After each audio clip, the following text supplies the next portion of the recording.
It's September 21st, 2023. It's now 2:30 p.m. We'll be conducting this in the District Educational Service Center conference room meeting, as well as remote hybrid video conferencing. This meeting will be live streamed by the county channel. We are on the county channel.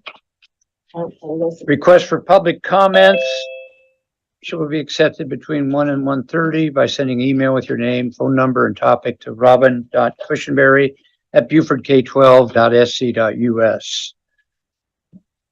The committee members are myself, Richard Dyer, Mr. Earl Campbell, and Miss Elizabeth Hay. We don't have, Miss Hay is. She is on. I see Miss Hay is here. So that gives us. Yes, I'm here. Good. Thank you, Elizabeth. We have a quorum. And with that, would please rise for the Pledge of Allegiance.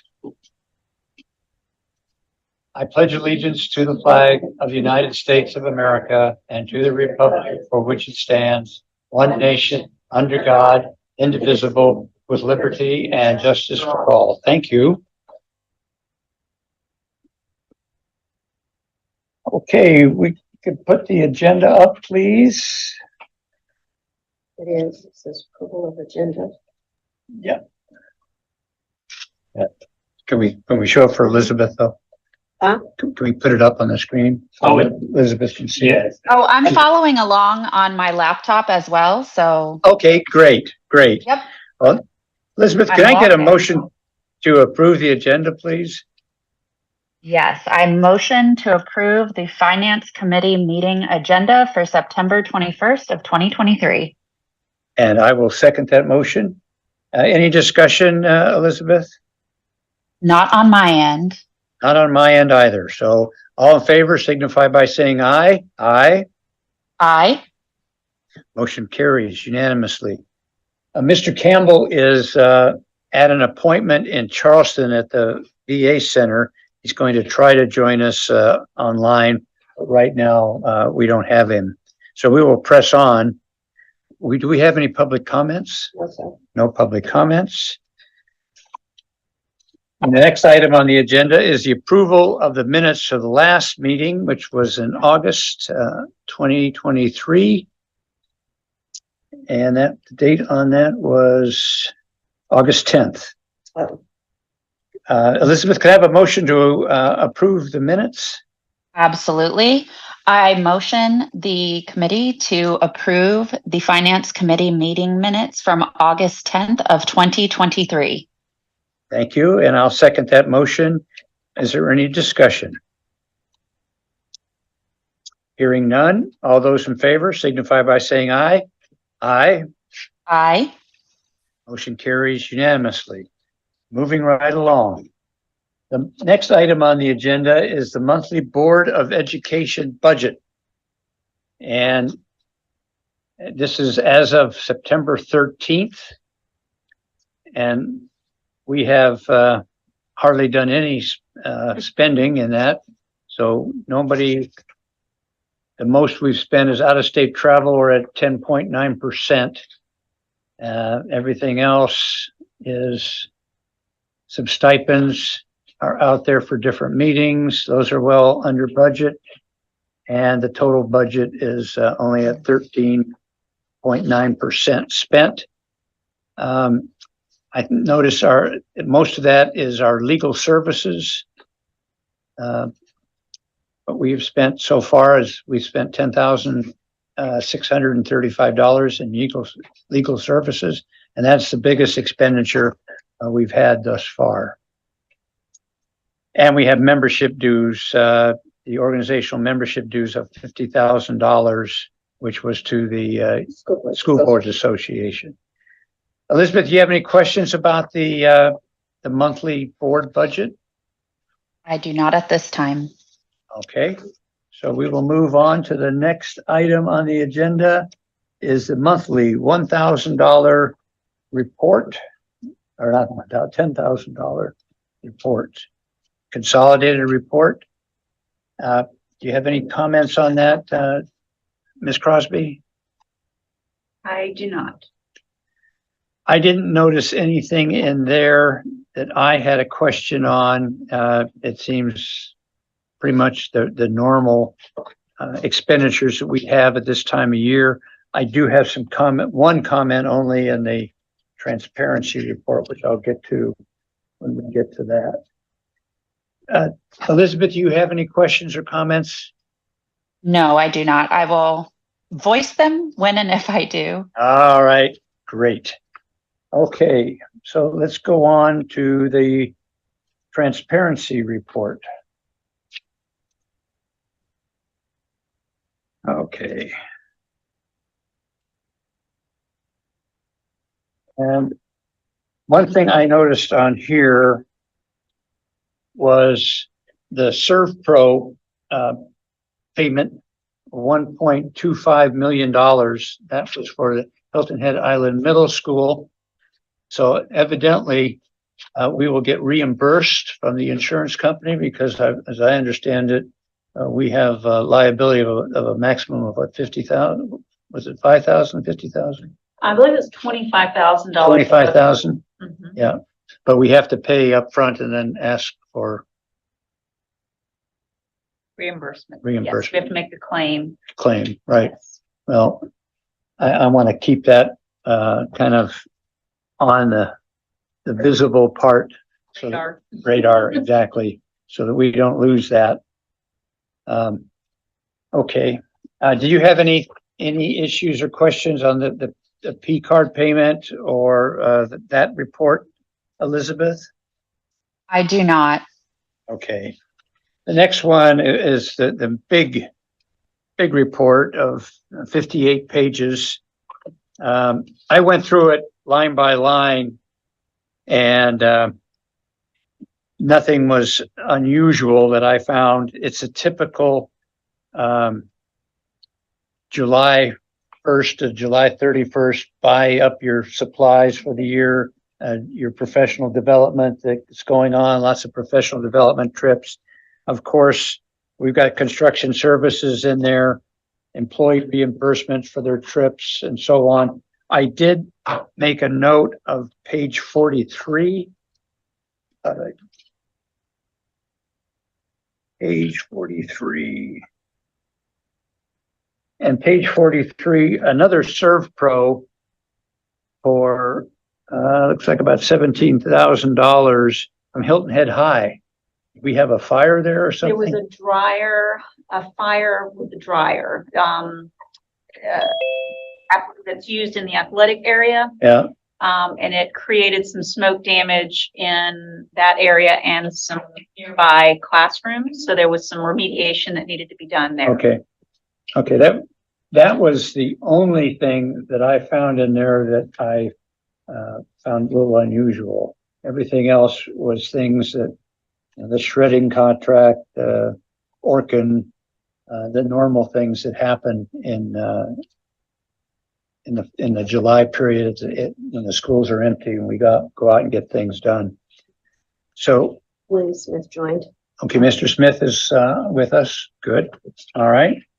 Do you have any questions, Elizabeth, on the transparency report?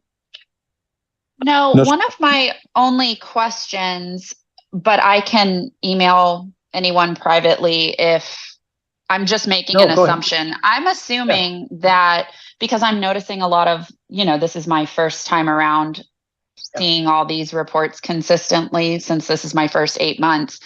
Right. I'd be assuming that we get some sort of discount from the big box stores like Staples, Target, even in Amazon. Do they provide any form of discount for buying in bulk for educational systems? We do. Yeah, come on up and This is Kaylee Yinger, our procurement coordinator. She's going to answer that question. She knows a lot better than me. Staples, Forms and Supply, companies like that, New Idea, School Specialty, Discount School Supply, those are either on state contract or contracted with us, which means we have a discount catalog contract with them. Some other contracts, we have cooperatives with other school districts for band instruments and things like that. Amazon, we actually have a business advantage membership with them so that we make sure we get free Amazon fulfilled shipping and special pricing on items that they are running for specials that month. But it is required that they look at our state and district contracts first for items they are looking to procure before going to places like Amazon, Target, or Walmart. Perfect. That's a great segue to what I'm about to ask you all to talk about. As you may know, County Council is now undergoing a forensic audit, and there's some questions about P card purchases and oversight of budgetary matters. And since we have Ms. Hay is new, would you give a quick comments on our procedures that we have here in both P card and in monitoring expenditures? Yes, absolutely. And you can chime in. Yes. However I need to. So I'm going to speak to this because my husband works for the county. So I see every day the differences between their procurement processes and ours. So our school district, one of the most unique pieces about ours, procurement policies is that we require approval on every single purchase we make, whether it's a penny or $1 million, whatever that, we require advance written approval or electronic approval through a requisitioning process. Someone else is putting their eyes on every single purchase. That differs from their policies. So also we have a multi-layer approval process. If it's special revenue funds, we have the grants office is approving. If it's ESSER funds, we have multiple layers of approval there. And we have a very strict procurement process with the school district that we have to adhere to. We are now members or participating with the model code, have adopted the model code. So our thresholds dictate what we do on a daily basis. So do you have something to add to that, Kaylee? We have been recognized multiple times for our robust P card program, but not only just for how large it is, but the amount of internal controls that we have for it as well. We've been through multiple audits, and each time it's more of like a really good job. You should really look at Beaufort County School District's program. As far as I know, I don't know anybody that audits every single one of their P card transactions as well. On top of that, and then if they didn't follow a policy and procedure, we would catch it. And we also have a policy and procedures manual that also dictates how violations are handled all the way up through personnel, if need be, to report to HR. So I think it's a great program. We're always looking room for improvement, no matter what happens, and suggestions from anybody, but pretty happy with how we run our program. Elizabeth, these P cards are our credit card, and there's very strict controls of who has them, when they can have them, where it's secured. You can't carry it around in your wallet or your purse. And also, we get a kickback. I'm going to use that as a word from Rebate. rebate. That's Yes, probably a you little had- better word. Yes, a you had rebate, discussed that in the and- past. Right. And how much was that last year? 300, a little over 300,000. $300,000. So I want to mention one other thing. I kind of drew a blank there as I was talking earlier, but another major difference is that we have one P card per school and one P card per department. So that is very different from a lot of other entities.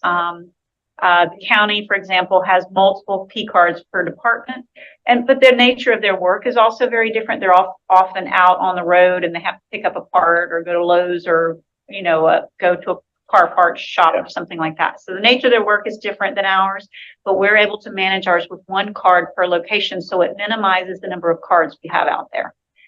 So.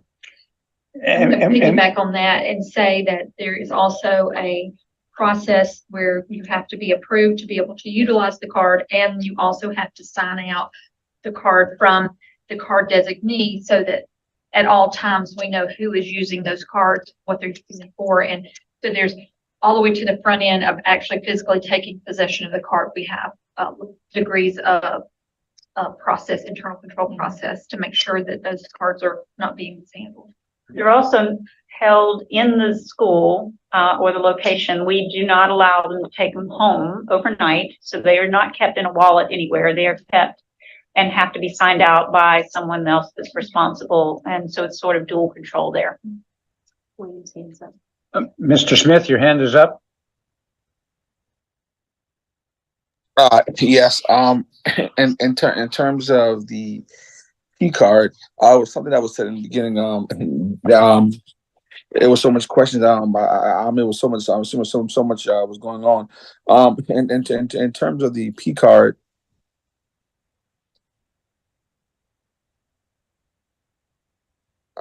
one of my questions were.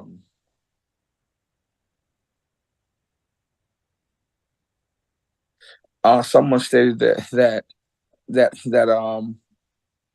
we have gotten that they have stated that we're the number one P card. Is that from a company or is that from a bureau?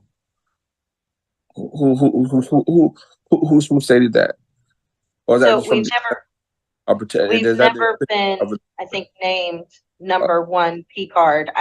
What I was trying to convey was that they've been impressed with our program, and our program has been referred to by the state of South Carolina, by our current vendor that is contracted through South Carolina Association of Governmental Purchasing Officials, SCASA, State Fiscal Accountability Authority. So a lot of state agencies have referenced back our program because of our robust internal controls and still being able with those internal controls to purchase on the P card like we do. So we're not bottlenecking any of our bookkeepers or making sure that the schools have exactly what they need while we still have strong internal controls. So we've been referenced, but not number There's one. no ranking. Yeah.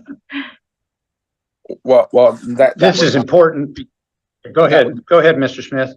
Yeah, that was my point. I'm glad I wanted to be able to understand who we were referencing, and just in case someone wanted to know that. So therefore, we knew you're breaking up, sir.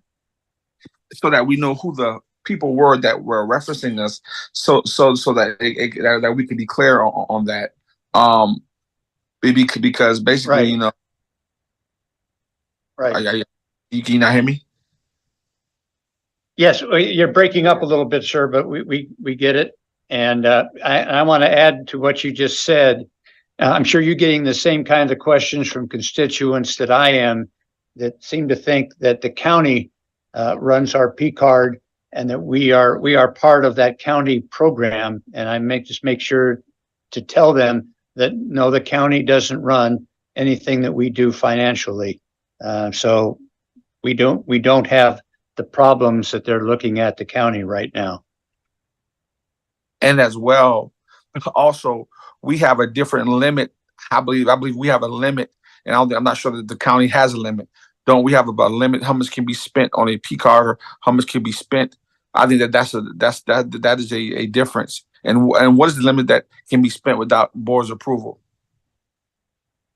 Each card has a separate limitation, and the county does have approval limitations as well. There's actually per transaction limits, but we have those also. So we have a per transaction limit and then monthly limits, and they may be different for each department. Finance may spend at a much lower level than the operations division, for example, or instructional division. So each one is based on the spending pattern.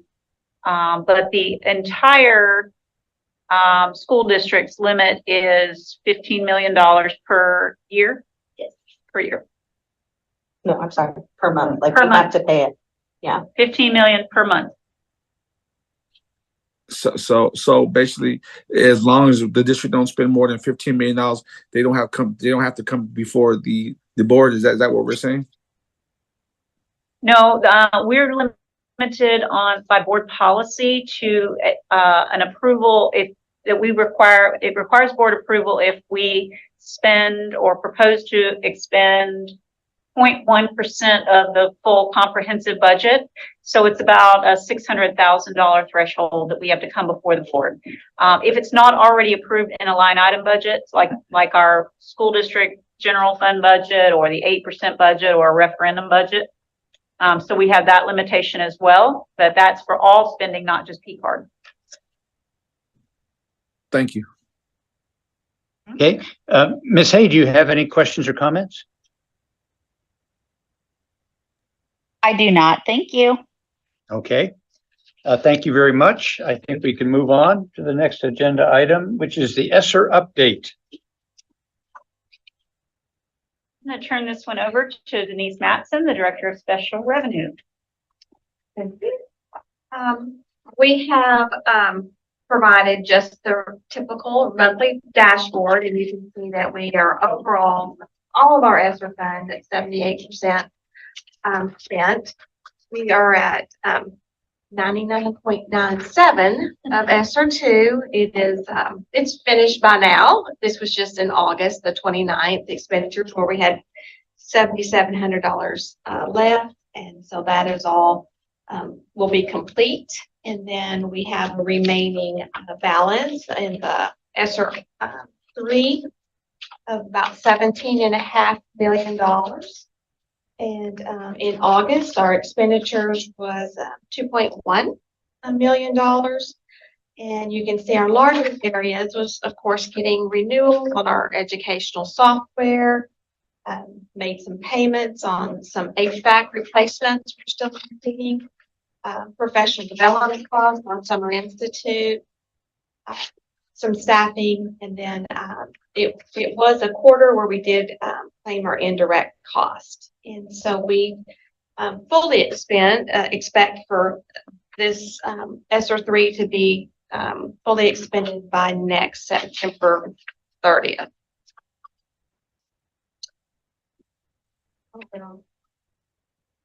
Now, the one of the questions I was going through it, I looked at provide childcare support, which is at $554,319. Is that for a year?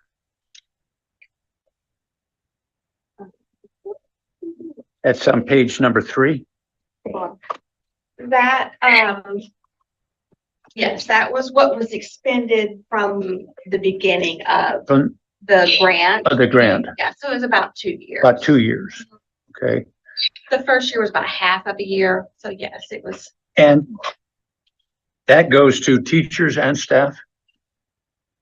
That, yeah, they're eligible. There's a program run from the HR department. Yes.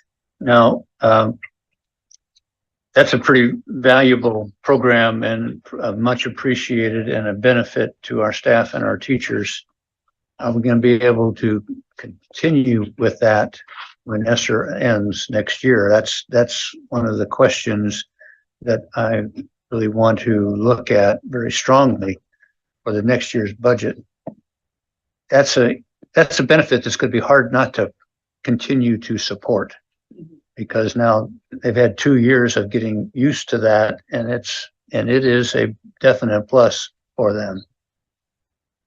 We are About the, initiatives that we started last on the 11th with all of the departments coming together with facilitators from Chiefs for Change, and we are looking at each initiative, because one of the things we also want to see is how many actually were included in that. So we want to know how many kids actually were in there. So we're doing all that analysis, but yes, so that we can make those decisions on that. There have been, I believe, some adjustments. It was hard getting everyone staffed, and last year was harder there. So we're trying to use the ESS service versus teachers, and have our teachers that are actually doing after school with their students. Right. And so there are some adjustments we're looking at, but yes, we do believe that's a benefit as well. Earl has joined us by phone. Okay, good. Mr. Campbell, glad to have you here, sir.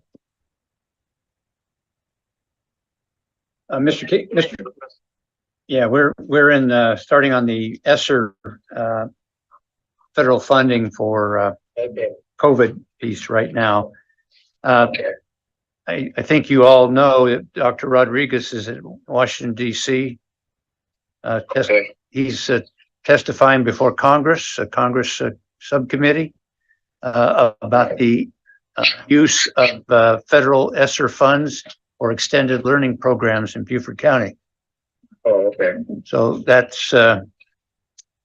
says something about how he's been, and this district's been recognized for how we're using this federal money. And oh, by the way, we're going to use every dime of this federal money.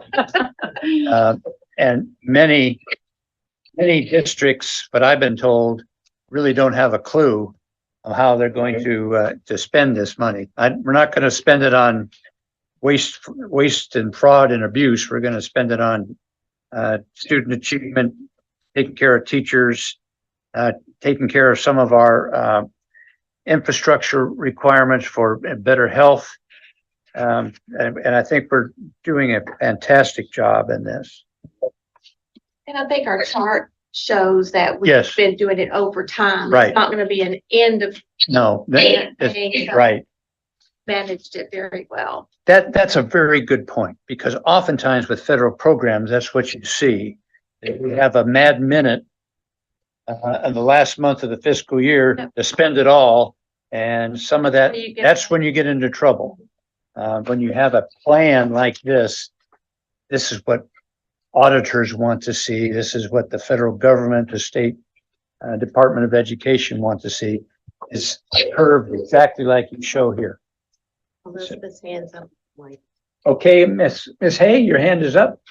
Yes, I had a question. It is showing up on my laptop as page 7. However, I believe you all are a page behind. Perhaps it counted the cover page as page 1 for those of us on the computer, but it's item number 38. It says completed activities, and $2 million was spent for completed activities. And I just was curious what that meant. As you would talk to. Yes, Okay. please.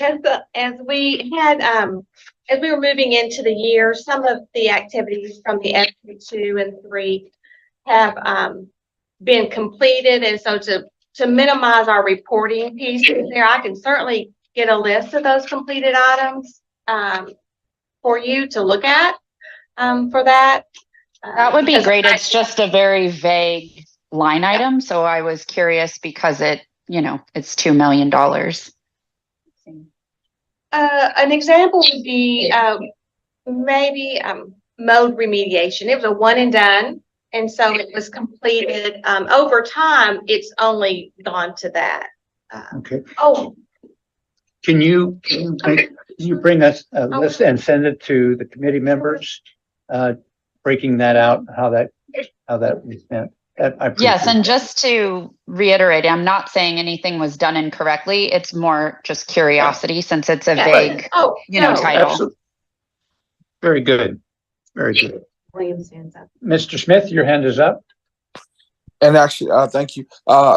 Actually, she was sent to the board because I would like to know that same question. You told her just send to the committee members as well as Okay. Also. No, actually, no. That's great that our superintendent is going to before Congress. No, I don't think I was aware of that, but I'm definitely glad to know that. Maybe I didn't understand that, but yeah, I'm definitely glad to know that we were able to get that done and get that information out to the public. Thank you. Thank you. Okay, any other questions on that? I think we've covered that. Let's go on to the next item, which is OE5, financial planning to budget. So, in our board's work plan, we have in June, the month of June, a time for us to report out on OE5. in this year, I did not report out that, obviously, we're bringing it today because of the delay in the millage setting and the need to go back to county council for 3 readings in August to continue that work. So I knew that as long as we had not had a final millage setting amount or millage amount, that the budget technically wasn't over for us or wasn't complete. So this is a 1-page document that just provides sort of an overview of sort of where we ended up in the past 2 years, where we're looking at going for next year, and kind of applying that to major board policies that are relating to the financial area. So the first policy is that we will maintain a fund balance no less than 10% of the next year's budgeted expenditures, with a desired target between 15 and 17% of annual operating expenditures for the next fiscal year.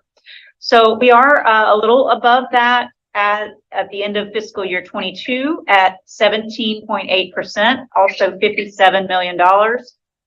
And then we project, although we're not quite done with the current fiscal year, these are very close to being final numbers. The auditors are actually on site today for the first day of probably a week or two, and then they'll be working remotely.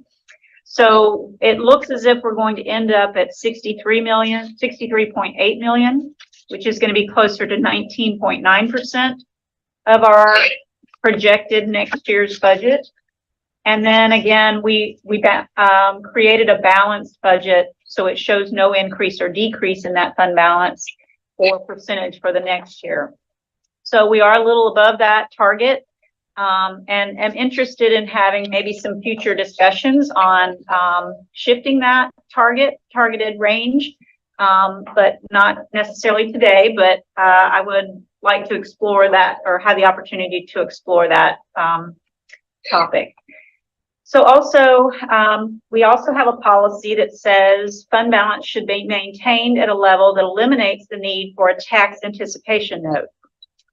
So a TAN, as we call it, we actually issued a TAN. We have issued a TAN for as long as I've been with the school district, over 20 years, every single year. And in fact, we did 2 1 year because there was a tax bill delay and we had to issue something for debt service at the last minute, but that's sort of a different topic. So we did 2 years ago, we had a $15 million TAN, and last year we did a $7.5 million TAN, and this year we will not issue a TAN.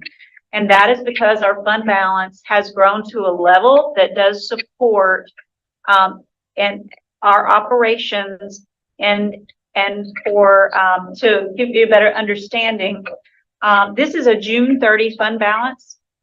However, we do not collect, we collect very little tax revenue between now and December, but yet our expenditures are still, you know, $20 million a month, or actually probably more than that. I don't know the exact amount, but millions of dollars are going out at the same level every month throughout the entire 12 months of the year. So there's no revenue to support that coming in. We have to rely on what's in the bank at June 30. So that fund balance needs to be large enough June 30 to support all of those expenditures between now and the time tax collections are going to come in again. So that's also part of the reason for the request in the shift, because a 15 to 17% fund balance doesn't give us quite enough to support the cash flows in order to not have a TAN. So right now we want to align those 2 policies and then be able to support, build a fund balance, build a budget that allows for a fund balance to meet that policy, both of those policies. So the annual, just a reminder, just kind of Before you go on to that, Ms. Hay, I want to let you know something because you're new. When we borrow money with the TAN, it's different than borrowing money for our capital on 8% or our referendum money. This is a short-term loan that we get, and that money is paid for out of our operational budget, not our debt service budget. So basically what that means is, in the past, when we've had 15, 17 or 7 million, when I first came on the board, it was over 20 million, that the interest that we pay on that loan comes out of the same pot of money that pays for a teacher. So basically, by doing that, we're really shorting ourselves a couple teachers' salaries and benefits when we had to pay that kind of interest on a short loan.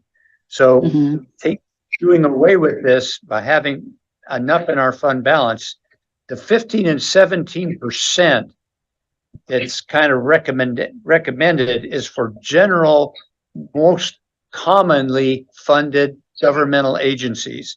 And most governmental funded agencies are paid for by sales tax and other things. So there's a more consistent flow of revenue. And that's not what we get. We get primarily from property tax. So that means we get the majority of our revenue between December, January, February, and the rest of the year we get very little. That's why the 15 to 17 really doesn't apply to our specific revenue stream, and why that we're going to be looking at changing our policy to just simply state that the fund balance needs to ensure that it is sufficient not to require an annual tax anticipation borrowing note. So that's why this is kind of highlighted in this executive summary. Are there any questions on that, Ms. Hay? No, thank you for explaining that, though. Okay, let's go on, Okay. then, please. All right, so the fiscal year 24 budget was reported to the Board of Education basically in 3 separate occasions: April 21st, May 2nd, and May 16th, with final board certification there. As required by board policy, we included details of revenues, expenditures, and budget assumptions, multiple years reporting, including prior year actuals, and projected actuals of the current year, and then the proposed next year budget as well. So sort of comparative basis. And then it had to reflect it reflected final projections for the State House of Representatives or the Senate, or both, including compensation and increases and benefits for teachers and other staff. And also it reflected the personnel positions and was a balanced budget as required by board policy. And the millage was approved at 125.6 mils. We proposed an increase this year at 4.4, which created 130 mils. And then as I reported back to the board on the rollback millage, the need for a lower millage due to reassessment. And then we were informed that we needed to do 3 readings with Beaufort County Council. And so we ultimately received unanimous votes on all of those with council, and were able to communicate a millage of 1.8 mils, and sent that over to the county auditor, Mr. Capp, the very next day to be loaded onto the tax bills, which should be going out within the next month or so. So this is just a summary of sort of the work that we did on the budget, and some of our year-end projected information. Okay, Ms. Hay and Mr. Campbell, do you have any questions or comments?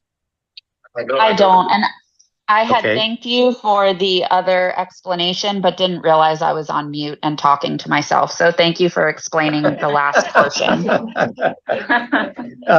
Can I get a motion from the committee to recommend that we have the full board accept operational expectations 5 financial planning?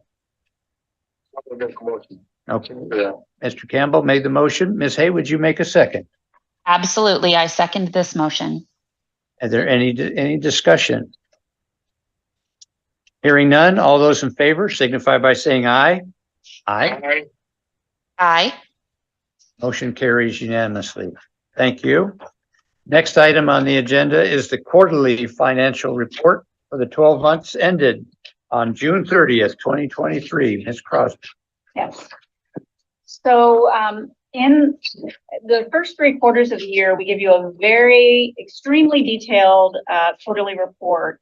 However, this time of year, we are both closing the fiscal year, preparing for auditors, giving them 300 line items of that they have requested of information. So this combined with the quarterly financial report, we condensed the 4th quarter in order to give you a summary of the information. Due to timing of our staffing, at all of the work comes due at the same time. So it's probably better for you all to be able to see it at this level, and then we can always drill down to more details if needed. So basically, we start out with a discussion on the executive summary of just basically the general fund revenues. We always begin with revenues. So we're actually collecting about 102.2% of the revenues that were budgeted, which is a little trending higher, a little higher than last year. Most of that is in local property tax collections, which are coming in at 104.5%. We're actually receiving $8 million more in tax revenue for the fiscal year end than we budgeted for. So some of that will be offset by some shortfalls in the state revenue. So I'll go over those in just a minute. So we do still have a small amount of tax revenue that has to be accrued back to the prior fiscal year, but it will be relatively minimal. I think a couple $100,000 on delinquent taxes and penalties. And we get that information at the very end of September. So we do have some final journal entries to make to close that out. But we do have to record 60 days of receivables at year end by state or governmental accounting standards, I think it is.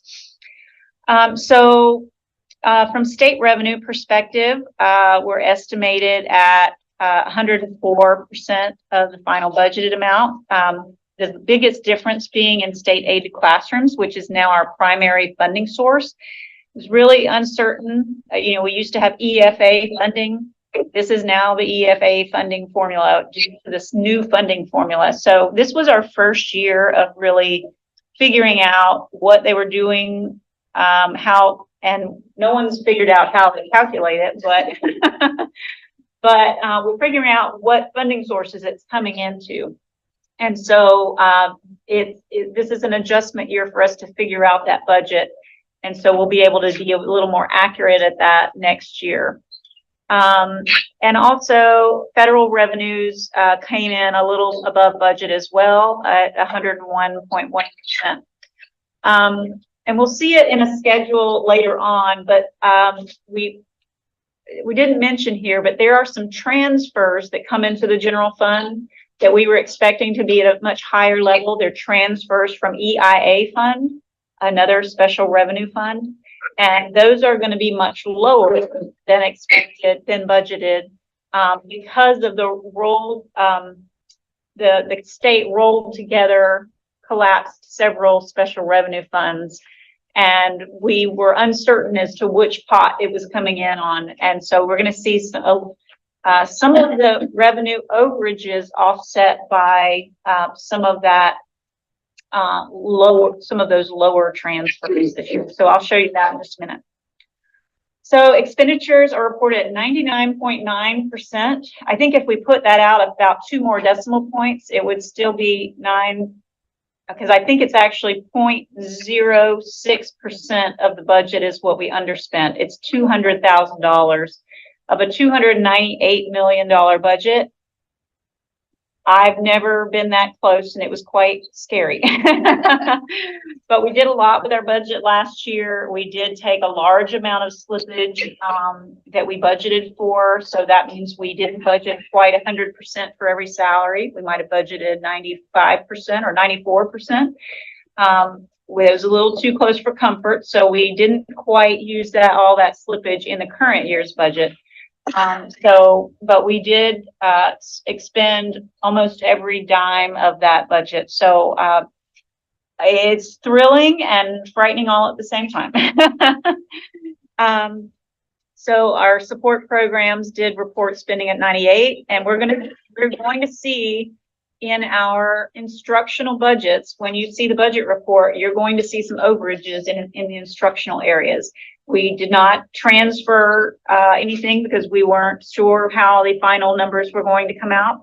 But when we report out the annual financial report, you will see that it was underspent overall, but there's some areas that over and some that are under. So again, there's a chart A at the bottom of the second page of the summary that provides some of the same details, some of the numeric details, and basically the amount variance column that's second from the right shows you the total amount of revenues that we received over budget was $6.5 million, and that we came in $201,000 under budget on expenditures for a net change in fund balance of $6.7 million. So we did increase fund balance. And then the final page of that just shows what the ending balance of the fund balance will be, the 63.8 million, up from 57. So we did have a $6.8 million increase. That is the GFOA best practices recommends no less than 60 days of operations. This is more at 78, so we're a little above that. And we have one of the most important things is the fund balance. One is that, well, there are two things. One is that we didn't have to borrow a TAN this year, and the cost of last year's TAN was $126,000. So we won't incur that cost this year.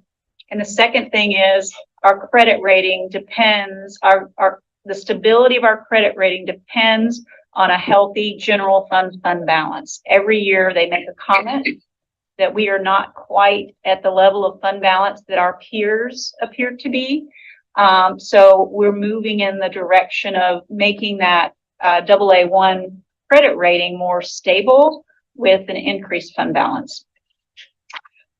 So just the next, the Schedule A provides more details of the revenues. And you'll see, I'll point out next to the bottom line is the total revenue. Just above that is transfers in. That's what I was referring to. So in the unaudited actual column, we collected 4.6 million there, but we budgeted 12 million. So that 7.5 million did offset some of the excess revenue to bring that down a bit. The tax revenue variance and was able to offset it some. Can I make an addition? Ms. Hay, I know, Earl, you remember this. When the state came up with this new funding formula, we knew that we would take a hit. We knew, I think us and I believe it was 4 other counties were told in advance that we were going to get a reduction in the formula because of our relative wealth compared to other counties in the state. So this was anticipated. We didn't know how much, but we got pretty close in our estimation. Yes. But it makes it look kind of different this year, and we have this this big deficit in transfers in the $7.495 million. But I think that our finance department deserves a whole lot of credit in being very almost like a crystal ball that they figured out what it was going to really affect us. Now, next year, we shouldn't have this because we will have more knowledge on how the formula works, and we won't see this deficit in revenues in from that particular transfer. Yeah. And I want to point out also, there's a line under 3 lines down in the state section that says state aid to classroom. That replaced the EFA formula. So that $40 million that we received was about $3 million over budget. So if you take the two, we're offset. It was about, the net effect is about $4.5 million down. Yeah. So that state aided classrooms is the primary new formula. So yes, we shouldn't see these major variances next year once we have a handle on how the formula is working. Right. And then the next page just breaks it down a little deeper, more detail into instructional and support and other services categories, local, state, and federal revenues. This is just a summary of everything from the in total, which includes the fund balance information at the bottom. So I'm not really going to need to go into much detail there. I think the next page is probably more important, and that is a summary of all funds for the school district. So this is full page. So this demonstrates all of the funding sources of the district in sort of one snapshot, which I actually love this, so I can see the big picture of everything that we do. In total, we have $477 million of revenues of all of our funding sources between the general fund. Ms. Matson here manages the special revenue and EIA funds, 54 million and 9 million of revenues. We have a capital projects under Jennifer Hamlin here. She manages both the general fund budget and the capital projects budget. We had $11 million of revenues plus some bond issues at the bottom. Debt service is all of the revenues that come in from taxes to pay off our debts. So those just primarily pay for our principal and interest payments. Internal service fund is our workers' comp. We're self-insured for workers' comp, so we manage all of our workers' comp claims through there. The food service fund is about a $12 million operation. It is separated as well, has its own rules, and USDA revenue is the primary source there. And then student activity funds, and those are the club funds and the athletic funds and various pots that at the school level that they have control over. So this gives a great snapshot district-wide of all of our revenues, expenditures, and fund balances. And so at a snapshot at June 30th. So with that. That shows that we are a $500 million a year business. Yes. And that is probably at least double, probably more than double of what the county budget is. That is also probably I know it is probably more than what Paris Island spends every year. It's probably not as much as the air station spends because they got expensive stuff. But are by far, other than maybe the air station, the biggest company as far as expenditures and revenues of any other entity in this county. And I think a lot of taxpayers and public do not understand that. But those are the facts. Are there any questions, Ms. Hay or or Mr. Campbell? I don't have any either. Okay. Would like to recommend to the committee that this briefing be given to the full board at our next board meeting. Any objection? None here. Okay. Very good. Let's move on. The next item on the agenda is the Minority Women-Owned Business Enterprise Report. I'm going to turn this one over to Kaylee. Okay, Kaylee. This is the semi-annual sole source, emergency procurement, minority women business enterprise reporting for the board. So as required by board policy OE 6.2, we have to report every 6 months on a semi-annual progress of the effort to meet the board's goal. And this is our first semi-annual goal of 10%, reduced from 20 in the previous fiscal year due to us adopting our new procurement code. So for the data, we expended $128,462,515. That's the controllable budget. Funds expended for the controllable budget. The goal established was 10%, which our goal is $12,846,251.50. Of that, the total dollars expended in awards to certified minority women business was $452,785.25, which is only about 0.35% of the controllable budget. But to the non-certified minority women business enterprise, it was $10,624,076, which was about 7.86% of our controllable budget. So in total, we spent about 10.5 million, which equated to about 8.2% of the controllable budget, with our goal being 10%. We put out 8 solicitations for goods and services, 4 for construction and renovation, and that also includes architects.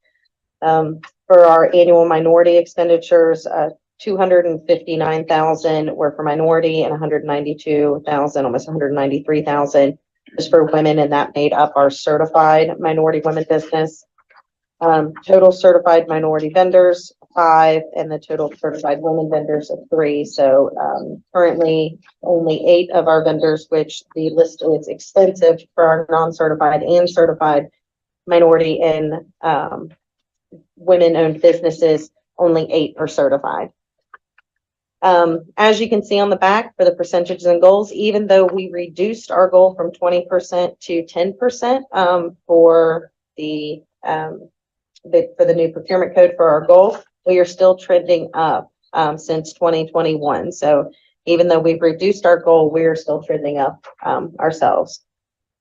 So with that, we know how important it is to still engage the community and still try and get our vendors to become certified minority women business.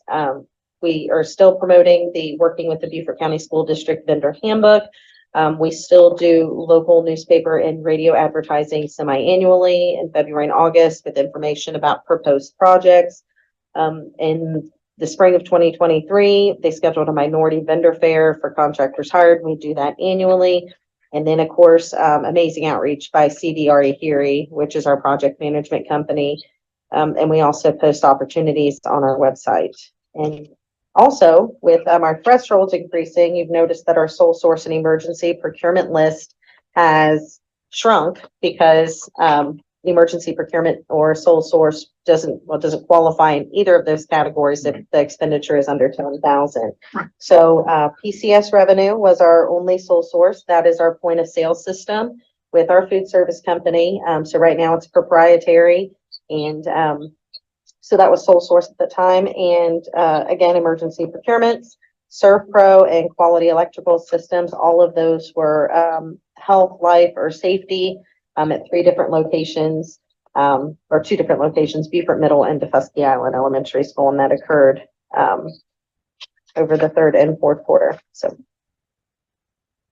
Any questions, Ms. Hay or Mr. Campbell? I don't have any. One thing I'd like to ask you to do, there's been a change in leadership at the Beaufort County Black Chamber of Commerce. Okay.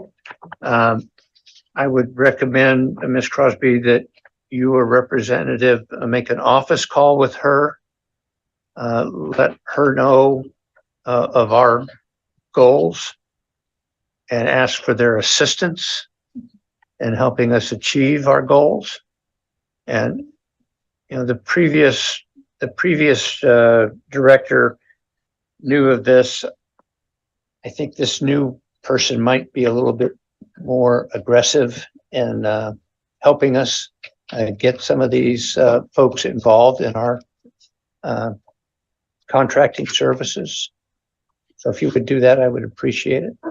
Do you know if the email address for the president is, it's always said president of the Beaufort Black Chamber of Commerce, if that's a standard email address that they have? I'm not sure. Okay. I would, That's who I've been in contact with. yeah. Reach out to them, find out. But have a face-to-face with her, the new president. That we gotta do better in this arena. Okay, any other questions or comments on the agenda before we go to future topics? Hearing none, do we have future topics, Ms. Hay? I do not have any. Okay, Mr. Campbell? He's in that at this time. He's in that at this time. Okay. Mr. Smith, do you have any future topics? Actually, I was looking forward. I thought that you said at the board meeting that we were going to go over the expenditures of our legal department. But yeah, I was looking for that. So what I would ask at this time is that if we can get a understanding from 2014 until current, what have the district as a whole spent on our legal attorney, any attorney fees from 2014 until current, until 2023. Okay. That we can I'm sure we understand can. that. I'm sure we can get that information, and we'll have it at the next committee meeting. Thanks, Thank you. I have a request. I would ask Ms. Crosby to do a study to show by school the total cost of operation, to include salaries, benefits, maintenance, utilities, and so on. And a bottom line figure is cost per student per school. So we would get a breakout by the different funding cycles, and then go to ISD, get the head count, and give us a cost per student. What does it cost for one student at Mossy Oaks Elementary, at Coosaw Elementary, and so on, and provide that to this committee by the first Finance Committee meeting in November. And then to go to the full board, either the second meeting in November, second school board meeting. Okay. Do I have no further items on the agenda? Do I have a motion to adjourn? Mr. Chair. Okay. Ms. Hay, do you second? I do. I second. All right. It's been moved and seconded. All in favor, signify by saying aye. Aye. Aye. Thank you very much. Yes, Or- thank you.